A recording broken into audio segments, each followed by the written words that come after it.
Hello guys, and welcome back. Today I'll show you how to fold a hoodie neatly. Lay the hoodie face down on the flat surface, ensuring the fabric is smooth and free of wrinkles. Fold one arm inward to it lies flat across the back. Tuck the sleeve downward slightly to align with the hoodie's side hem. Repeat with the other arm, keeping both arms symmetrical and smooth. Bring one side of the hoodie toward the center, folding it neatly.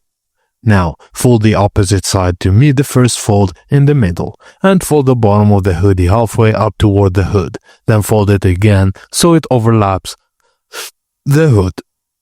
Flip the hood over the folded body and tuck everything neatly inside. Smooth out the fabric for a clean look. And pull the drawstring tight and tie the bow to secure the fold. Your hoodie is now compact, tidy, and easy to store. Thank you for watching, and please don't forget to like and subscribe for more.